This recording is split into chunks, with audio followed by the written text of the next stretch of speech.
मैं शपथ लेती हूँ कि विद्यार्थी मेरा धर्म है, मानवता की सेवा करना मेरा परम लक्ष्य है। राष्ट्र की उन्नति में मैं सदैव तत्पर रहूंगी। अपने कर्तव्य मार्ग पर आगे बढ़ते हुए एक स्वच्छ, सुंदर तथा भ्रष्टाचार मुक्त भारत का निर्माण करूंगी। जय हिंद। 31 दिसंबर 1929 को लाहौर अधिवेशन से पूर्ण स्वराज की जो है मांग की गई। उसके बाद में गांधी जी ने 11 सूत्रीय एक जो है मांग की थी, 11 बिंदुओं की डिमांड की थी। और कौन से पत्रिका में छापा था इसको? यंग इंडिया में छापा था। और एक प्रधानमंत्री, ब्रिटेन के प्रधानमंत्री रैमसे मैकडोनल्ड के पास भेजा, और एक प्रति कहाँ भेजा था? वायसराय के पास में, लॉर्ड इरविन के पास में। तो वो तो पत्र था, एक मैगजीन मतलब उसमें पेपर में छपा हुआ था।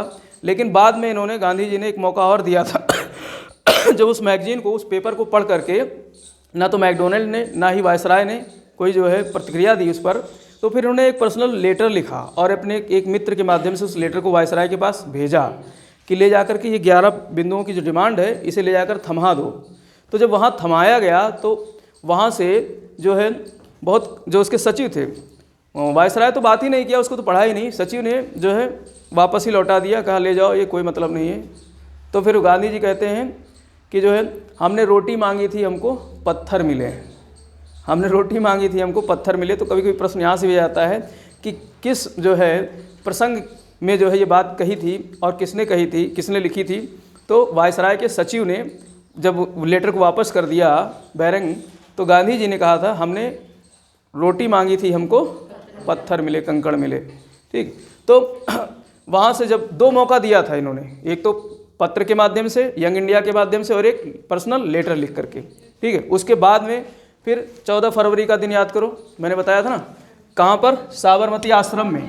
साबरमती आश्रम में 14 फरवरी का दिन है, वैलेंटाइन वाला दिन है। 14 फरवरी 1930 को कांग्रेस कार्यकारिणी की क्या होती है? बैठक होती है। और गांधी जी को यहीं पर सविनय अवज्ञा आंदोलन प्रारंभ करने का जो है उनको लीडर घोषित किया जाता है। सविनय अवज्ञा आंदोलन शुरू करने का उनको लीडर घोषित किया जाता है और ये बैठक में ये निश्चित हो जाता है। तो इसके बाद में जो रूपरेखा बनती है वो क्या बनाई जाती है कि किस तरीके से हमको जो है आंदोलन करना है। तो उसके लिए रूपरेखा बनाते हैं कि जो है हमको सबसे पहले तो जो हमारी ज़रूरत की चीज़ें हैं, नमक पे उन्होंने टैक्स लगा रखा था। और हमने बताया था कि 11 सूत्रीय मांग में नमक कानून को भी मतलब ख़त्म करने, नमक कर ख़त्म करने और लोगों को, भारतीयों को भी नमक बनाने का अधिकार दिया जाना चाहिए। ठीक है, नमक पर मोनोपोली थी अंग्रेज़ों की, सिर्फ अंग्रेज ही बना सकते थे। हमारे इस तट वाले क्षेत्र में 9 राज्य हैं। ठीक, ज़्यादातर इस क्षेत्र में जो है नमक का उत्पादन खूब होता है, आज भी होता है गुजरात से लेकर इनमें। लेकिन भारतीयों को मौका ही नहीं दिया जाता था कि वो नमक की खेती कर सकें। खेती ही होती थी, खेतों में क्या करते हैं, जल को भर दिया जाता है और वाष्पीकरण से पानी निकल जाता है और नमक की परत जमा हो जाती है। तो बहुत सस्ता उत्पादन है, लेकिन अंग्रेज उस पर एकाधिकार रखते थे, उत्पादन करते थे और टैक्स और लगाते थे जिससे महंगा बेचते थे। तो गांधी जी ने बेसिक, देखो गांधी जी बहुत ही दूरदर्शी, बहुत ही विद्वान आदमी थे। उन्होंने जो 11 सूत्री मांग की थी, 11 बातें जो मांग की थी, उसमें सभी वर्गों को जो है खुश करने का प्रावधान किया था। किसानों के लिए मांग की थी, किसानों की बातें रखी थी। नमक कर कानून आम जनता के लिए के दिल को टच करने वाली बात थी। और जो संरक्षण शुल्क मैंने बताया था ना, एक संरक्षण शुल्क यानी जो आयातित वस्तुएं हैं वो भारतीय वस्तुओं के बराबर हो जाएं, मतलब तो भारत के व्यापारी फायदे में रहेंगे। तो व्यापारी वर्ग की बात की, यानी सभी वर्गों के लिए 11 बिंदुओं में सिर्फ मतलब बातें रख दी थी। तो इसलिए जो जो भी पत्र को पढ़ता था सबको लगता था कि गांधी जी जो है हमारी बात कर रहे हैं। इसीलिए तो जनाधार जनादेश गांधी जी के साथ आ गया। नहीं तो 1922 में जब उन्होंने आंदोलन को वापस लिया था तो फिर गांधी जी के मतलब उनकी जो लोकप्रियता थी धीरे धीरे कम हो गई थी ना, खत्म हो गई थी कि एकदम से आंदोलन अच्छी तरीके से चल रहा था और बीच में ही क्या कर दिया, बंद कर दिया। तो फिर से इन्होंने लोकप्रियता को अर्जित करने के लिए, जनता तक अपनी मतलब जुड़ाव रखने के लिए इस तरीके से इन्होंने एक 11 वो जानते तो थे कि हम कुछ भी लिखें, जब नेहरू रिपोर्ट को एक्सेप्ट नहीं किया तो हम 11 सूत्री मांग रखेंगे तो अंग्रेज कैसे उसको मान जाएंगे। लेकिन वो सिर्फ रणनीति के तहत, इनका एक रणनीति का हिस्सा था, इसको कोई नहीं जान सकता है। लेकिन आप अगर एनालिसिस करोगे, अच्छी तरीके से इतिहास को पढ़ोगे तो इनकी रणनीतियों को समझ जाओगे कि वो क्या रणनीति खेलना चाहते थे। वो रणनीति यही खेलना चाहते थे कि भारतीय जनता के दिलों में फिर से अपना जो है अपनी मूर्ति स्थापित करूं, उनके दिलों में जाए। उस समय इनकी एज लगभग 61 वर्ष की हो चुकी थी, 61 वर्ष की आयु हो चुकी थी जब ये सविनय अवज्ञा आंदोलन शुरू कर रहे थे। ठीक, तो इस तरीके से इन्होंने जो है इसमें भी बहिष्कार की बात की। सविनय अवज्ञा आंदोलन में दोनों चीज़ चलते हैं, यानी हम कानून का क्या करेंगे, अवहेलना करेंगे, अवज्ञा करेंगे।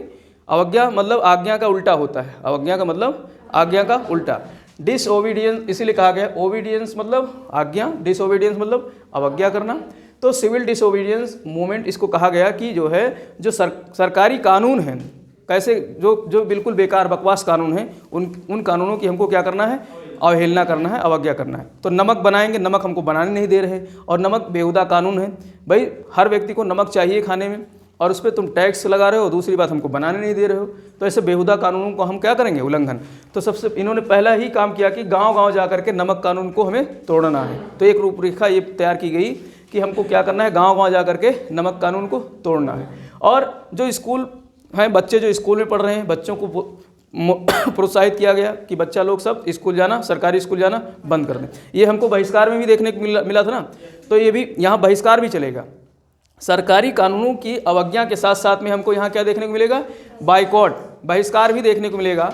तो सरकारी स्कूलों का छात्र लोग क्या करें, बहिष्कार करें। और जो दफ्तर हैं, सरकारी दफ्तर हैं, जिसमें नौकरी करने वाले लोग हैं, नौकरीशुदा लोग हैं, वो लोग दफ्तर का बहिष्कार करें, तो बहिष्कार भी चलेगा। और इसके अलावा इसमें एक नया चीज़ और जुड़ गया कि अब हमको लगान और कर नहीं देना है। इसकी क्या करनी है, हमको विरोध करना है, क्योंकि कर और लगान नाजायज़ तरीके से अभी पूरी दुनिया में 1929-30 में आर्थिक मंदी चल रही है, और इस दौरान हमसे मतलब इतना भयंकर कर लगा रहे हो, टैक्स लगा रहे हो, तो हमारे देश की जनता परेशान हो रही है। तो इसलिए हमको कर और लगान नहीं देना है किसी प्रकार। लगान तो भूमि से संबंधित हो गया, भू राजस्व, और कर किसी भी वस्तुओं पर लगाए जाने वाला टैक्स हो गया। तो लगान और कर हमको नहीं देना है, इसको बंद करना है पूरी तरीके से, इसका विरोध करना है। और विदेशी वस्त्र हैं, उसकी होली भी जलानी है। होली वहाँ भी जलाई गई थी सविनय अवज्ञा वो असहयोग आंदोलन में, यहाँ भी इस काम को करना है कि विदेशी जो वस्त्र हैं उनकी होली जलानी है। और जो महिलाएं हैं, ये शराब भट्टियों की क्या करेंगे, जो है घेराव करेंगे। जो भी शराब की दुकान है या अफीम की दुकानें हैं, जहाँ पर हमारे घर के लोग बेवड़े पी करके घर में आ जाते हैं, यानी जो महिलाओं के पुरुष लोग बेवड़े पी करके घर में आ जाते हैं, तो महिलाएं और बच्चों का काम क्या होगा कि इन बेवड़ों की बंद करना है, बेवड़ी बंदी करनी है। अर्थात शराब की दुकानों का घेराव करके उनका जो है तोड़ फोड़ करना है, नुकसान करना है। तो ये सारी चीज़ें, ये रूपरेखा थी। ये क्या थी, मतलब इस तरीके से हमको सविनय अवज्ञा आंदोलन को आगे बढ़ाना था। अब शुरुआत कहाँ से होती है, डांडी मार्च से। कहाँ से शुरू होती है, डांडी मार्च से। तो डांडी मार्च कब शुरू होता है, 12 मार्च से शुरू किया जाता है। ठीक है, 1930 से 12 मार्च 1930 से शुरू होता है। कौन सा, डांडी मार्च।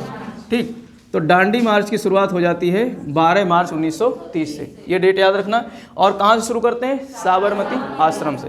अहमदाबाद में एक आश्रम है जिसका नाम है साबरमती आश्रम। मानचित्र पे यहाँ पर देखो, साबरमती आश्रम से शुरू करते हैं।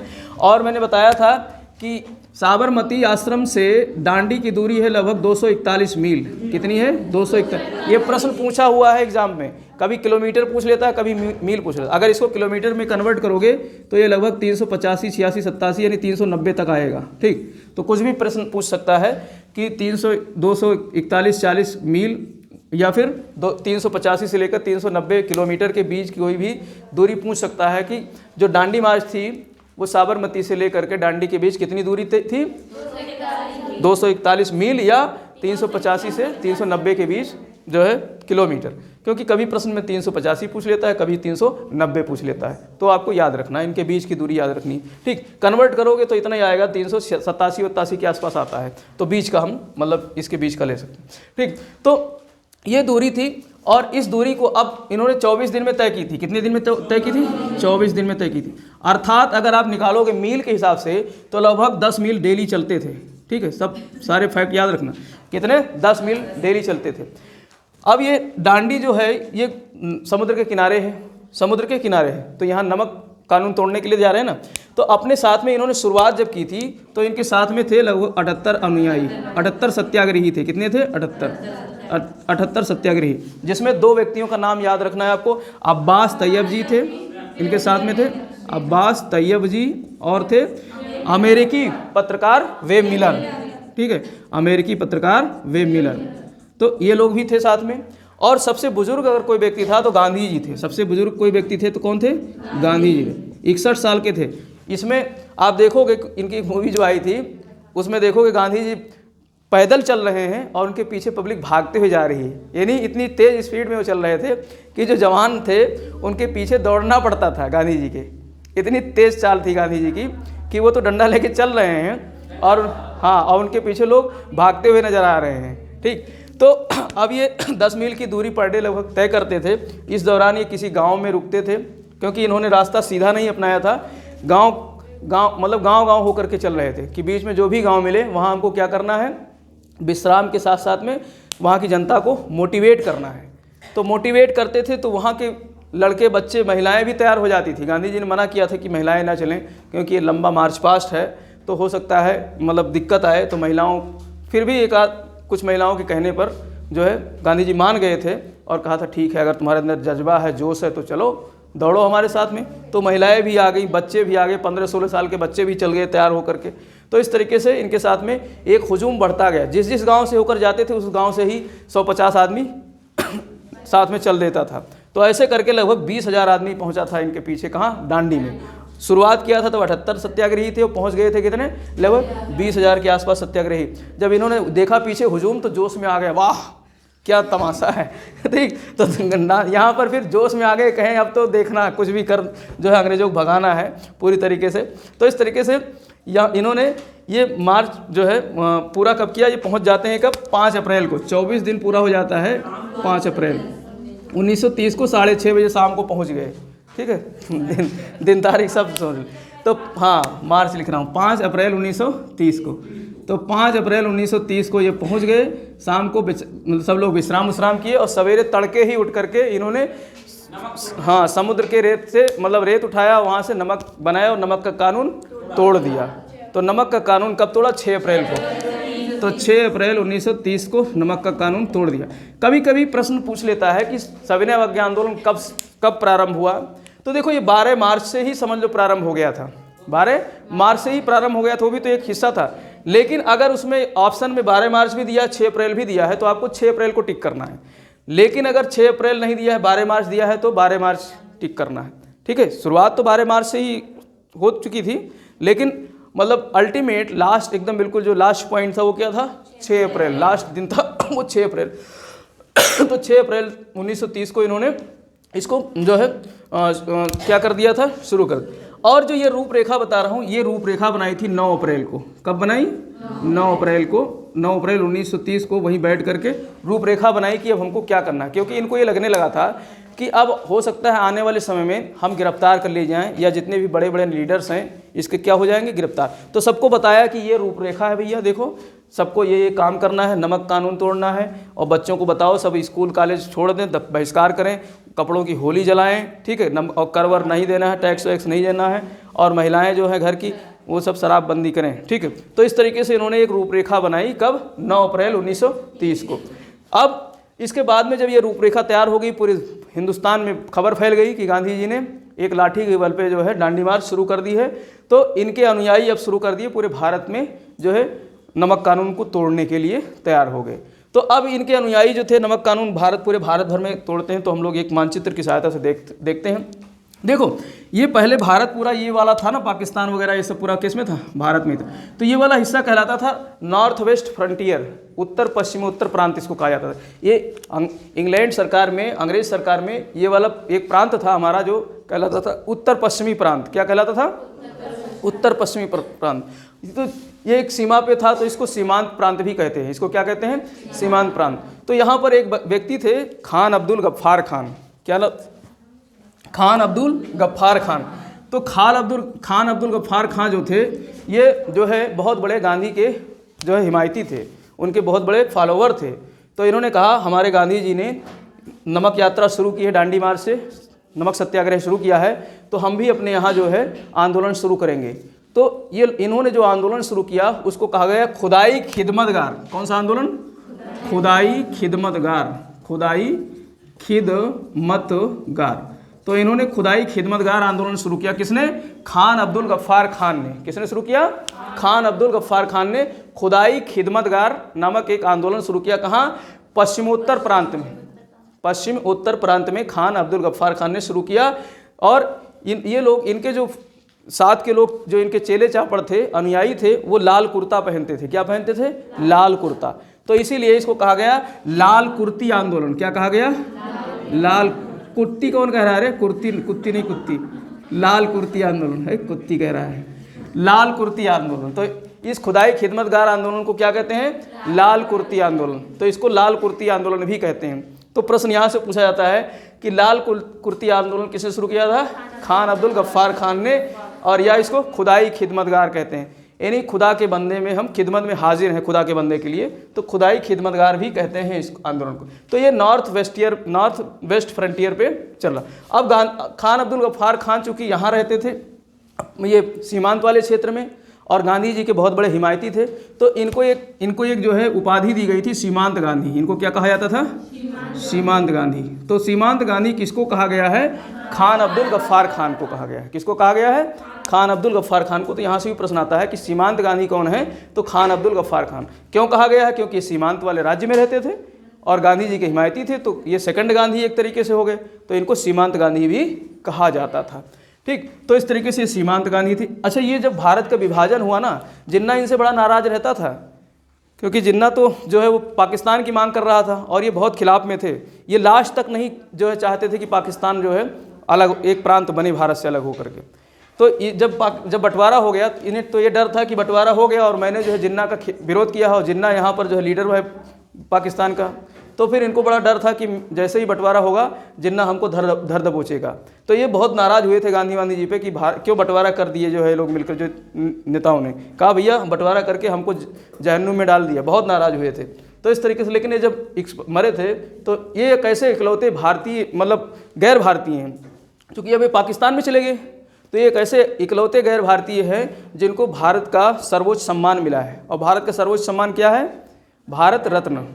तो भारत रत्न किसी विदेशी को अगर मिला है तो किसको मिला है? सीमांत गांधी को या खान अब्दुल गफ्फार खान को मिला है। ठीक, तो इनको भारत रत्न की उपाधि भी दी गई थी, जो कि पाकिस्तानी थे। और जब इनको दफनाया गया है अफगानिस्तान में, यहीं से अफगानिस्तान की सीमा लग जाती है। ठीक, तो अफगानिस्तान में इनको दफनाया गया इनके मरने के बाद। तो ये तो इनकी कहानी थी जिन्होंने यहाँ से शुरू किया।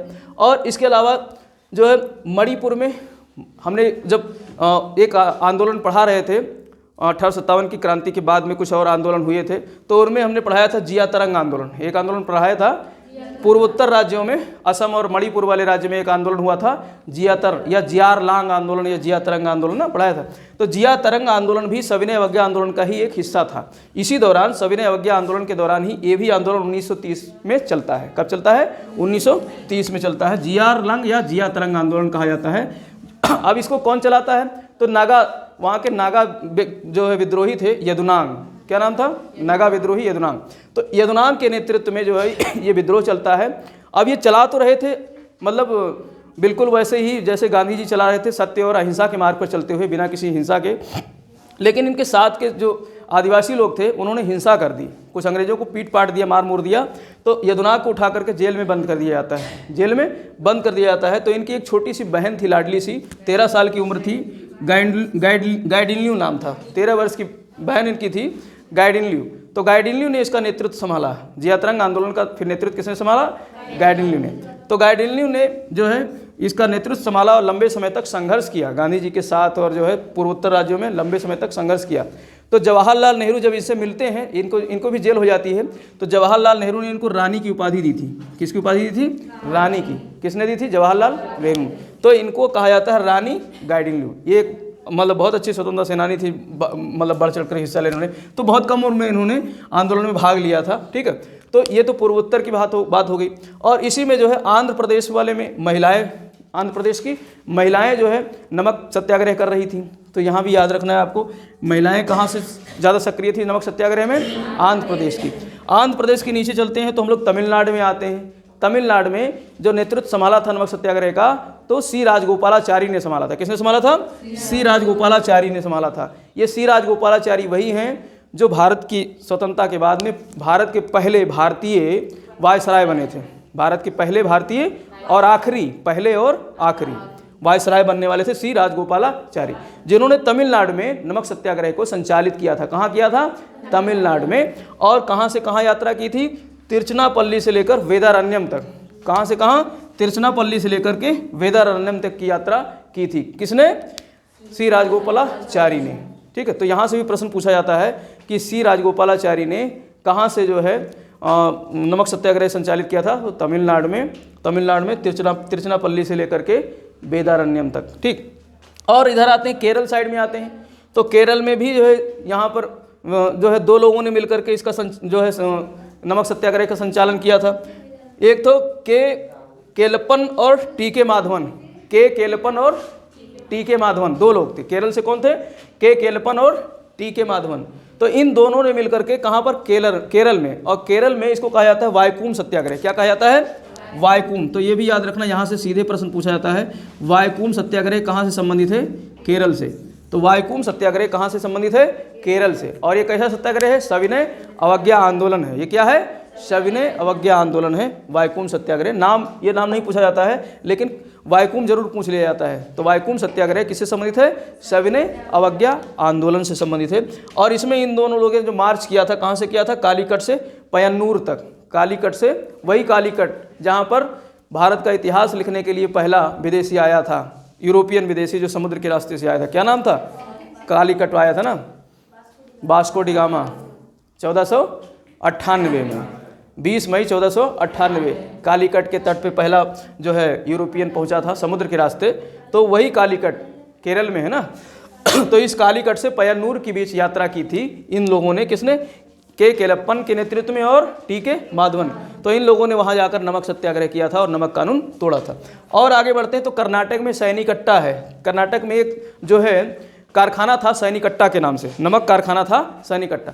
तो उस पर कर्नाटक के लोगों ने धावा बोल दिया और उसको तोड़ फोड़ दिया। वहाँ पर नमक कानून तोड़ा कि भैया तुम बना रहे हो, हम भी बनाएंगे, बंद करो फैक्ट्री, तो तोड़ दिया था। तो ये है। अब इसके बाद में गांधी जी दांडी तो आ ही गए थे। ठीक है, यहीं पर जो है बम्बई के पास में एक धरसना में एक फैक्ट्री थी। किसकी? नमक की फैक्ट्री थी धरसना में। तो गांधी जी कहते हैं चलो लेके लठिया आगे चलते हैं। और कहाँ? बम्बई के पास में, धरसना के पास। तो वहाँ जब जा रहे होते हैं गांधी जी, तो 5 मई को गांधी जी बेचारे गिरफ्तार कर लिए जाते हैं। कब गिरफ्तार होते हैं? 5 मई 1930 को। 5 मई 1930 को गांधी जी गिरफ्तार कर लिए जाते हैं। तो गांधी जी जब गिरफ्तार कर लिए जाते हैं तो इन्होंने पहले ही सब पूरी रूपरेखा बना रखी थी कि मेरी गिरफ्तारी के बाद में आंदोलन कौन संभालेगा। तो इनकी गिरफ्तारी के बाद में वही अब्बास तैयब जी जो कि इनके साथ में आए थे, तो उन्हीं अब्बास तैयब जी को नेतृत्व दिया जाता है। किसको दिया जाता है? अब्बास तैयब जी। तो गांधी जी की गिरफ्तारी कब होती है? धरसना जानते समय रास्ते में 5 मई को। कब होती है? तो सविनय अवज्ञा आंदोलन में गांधी जी कब गिरफ्तार कर लिए जाते हैं? 5 मई 1930 को। तो 5 मई 1930 को गांधी जी गिरफ्तार करके और उसी पुणे जेल में भेज दिया जाता है। कहाँ? पुणे के एरवदा जेल में। कौन से जेल में? एरवदा जेल में। तो पुणे के एरवदा जेल में गांधी जी को भेज दिया जाता है गिरफ्तार करके सविनय अवज्ञा आंदोलन के साथ में। जब दांडी से कहाँ जा रहे थे? धरसना के लिए जा रहे थे। ठीक, अब अब्बास तैयब जी कुछ दिन लेके चले वहाँ धरसना के लिए, फिर रास्ते में इनको भी पकड़ लिया जाता है। तो अब्बास तैयब जी की भी गिरफ्तारी हो जाती है। किसकी गिरफ्तारी हो जाती है? अब्बास तैयब जी की। फिर इसके बाद में जो है मई के लास्ट वाले दिन में, लास्ट कौन सा होता है? जनवरी, फरवरी, मार्च, अप्रैल, मई, 30, हाँ 31। तो 31 मई 1930 को जो है सरोजिनी नायडू नेतृत्व संभालती। कौन संभालती हैं? सरोजिनी नायडू। तो 31 मई 1930 को सरोजिनी नायडू जो है इसका क्या संभालती है? नेतृत्व। और इनके साथ में गांधी जी के पुत्र मणिलाल भी थे, इमाम हसन भी थे। 2-3 नाम हैं जो इसका नेतृत्व कर रहे थे। कौन? गांधी जी के पुत्र मणिलाल। कौन लाल? 2 लाल बताए थे। कौन कौन से लाल थे? मणिलाल और हरिलाल। हरिलाल और मणिलाल 2 लाल थे। और 2 क्या थे? दास थे, रामदास और देवदास। वो देवदास वाले नहीं, पिक्चर वाले नहीं, जो देवदास और वो पारो वाला देवदास नहीं, वो देवदास दूसरे। तो इन्होंने जो है मतलब जो है फिर यानी जो है ये इन लोगों ने सरोजिनी नायडू के साथ में, तो अब ये सरोजिनी नायडू लेके लठिया डंडा पहुंच जाती है कहाँ, धर्सना में। दे लाठी, मतलब लाठी नहीं मारती है, लाठी खुद खाती है। मतलब गांधी जी के साथ गांधी जी गिरफ्तार कर ले जाते हैं तो धर्सना कौन पहुंचता है, सरोजिनी नायडू। तो प्रश्न पूछा जाएगा धर्सना कांड में जो पहुंचने वाला मतलब वहां जा करके नमक कानून को तोड़ने वाला कौन था, तो सरोजिनी नायडू। बीच में 2 लोग तो गिरफ्तार कर लिए गए और लास्ट में पहुंचती कौन है, सरोजिनी नायडू। तो सरोजिनी नायडू वहां पहुंचती हैं और वहां की पुलिस जो है उठा करके लाठी पीटती, बहुत ज़्यादा मारती है। और साथ में जो है अब्बास तैयब जी जो है थे तो गिरफ्तार कर लिए गए थे, लेकिन उनके साथ में एक अमेरिकी पत्रकार भी था, मैंने बताया था, क्या नाम था उसका, वेब मिलर। तो वेब मिलर गया था, उसका कवरिंग किया था पूरा, खूब फोटो वोटो खींचा कि ये तो बहुत ज़्यादा ज्यादती हो रही भाई। तो उसने अखबार में छापा कि ये मैंने अपने इतिहास में आज तक इतनी नृशंस जो है मारपीट नहीं देखी है जितना भारतीयों को यहाँ नमक सत्याग्रह के दौरान अंग्रेजों ने लठियाया है, पीटा है। ठीक, तो इस तरीके से जो है किसने इसको कवर किया था, वेब मिलर ने। तो प्रश्न यहाँ से पूछा जाता है कि धर्सना कांड का जो है टेलीकास्ट करने वाला, हालांकि टेलीविजन में नहीं था, अखबार में छापने वाला कौन था, तो वेब मिलर, अमेरिकी पत्रकार था। कहाँ का पत्रकार था, अमेरिका का। तो वेब मिलर ने इसका जो है प्रसारण किया था, अखबारों में छापा था। तो इस तरीके से ये पूरे देश में क्या हो गया, व्यापक तरीके से फैला था, देखने को मिला था। देख रहे हैं, उत्तर से लेकर दक्षिण, पूरब से लेकर पश्चिम, पूरे भारत में जो है फैल गया था। तो इस तरीके से, लेकिन ये आंदोलन धीरे धीरे आ करके उसी दौरान 27 मई का दिन आता है, 27 मई 1930 का समय है। तो 27 मई 1930 को एक रिपोर्ट आती है, कौन सी, साइमन कमीशन की। ठीक है, बताया था मैंने। तो साइमन कमीशन की रिपोर्ट आती है और इस रिपोर्ट के जो है आने के बाद ही सारा मामला शांत पड़ जाता है। और इस रिपोर्ट में एक बात कही गई थी कि अब 3 क्या होंगे, गोलमेज सम्मेलन होंगे, 3 जो है राउंड टेबल कॉन्फ्रेंस होंगे। गोलमेज में होता है कि गोलाई में एक मेज रखा जाता है और उसमें चारों तरफ लोग बैठ जाते हैं, तो उसमें ये नहीं पता होता कौन बॉस है। वैसे लंबा मेज होता है तो उसमें किनारे, इधर किनारे उधर किनारे कोई बॉस बैठेगा, लेकिन गोल मेज में क्या होता है, कोई बॉस नहीं होता है। तो अंग्रेज बड़े चालाक थे कि जो है भारतीयों को गांधी जी को बताएंगे कि यहाँ कोई बॉस नहीं, आ जाओ सम्मेलन में। तो राउंड टेबल कॉन्फ्रेंस होते हैं, 3 होते हैं। तो इसी के साथ बीच में ही ब्रेक हो जाता है, क्लास नहीं, क्लास तो भी ब्रेक करेंगे। क्या ब्रेक हो जाता है, आंदोलन। गांधी जी गिरफ्तार कर लिए गए थे और बीच में ही क्या हो जाता है, ये मतलब 3 गोलमेज सम्मेलन होते हैं और इसी बीच में ये आंदोलन भी स्थगित हो जाता है। इसके बाद में फिर 1932 से फिर से जो है आंदोलन शुरू होता है, कौन सा, सविनय अवज्ञा आंदोलन का दूसरा चरण। इस बीच कुछ घटनाएं होती हैं, जैसे गोलमेज सम्मेलन होते हैं, गांधी इरविन का समझौता होता है, भगत सिंह को फांसी भी होती है इसी दौरान। और इसके बाद में जो है एक सांप्रदायिक पंचाट आता है। ठीक है, फिर बाद में शुरू होता है जो है पूना पैक्ट, उसके बाद में शुरू हो जाता है, मतलब पूना पैक्ट के बाद ही जो है फिर जो है तीसरा वो क्या नाम है, दूसरा चरण शुरू हो जाता है, किसका, सविनय अवज्ञा आंदोलन का। तो ये सारी घटनाएं हम लोग देखेंगे आगे क्लास में, फिर उसके बाद में दूसरा सविनय अवज्ञा आंदोलन भी पढ़ेंगे। ठीक है।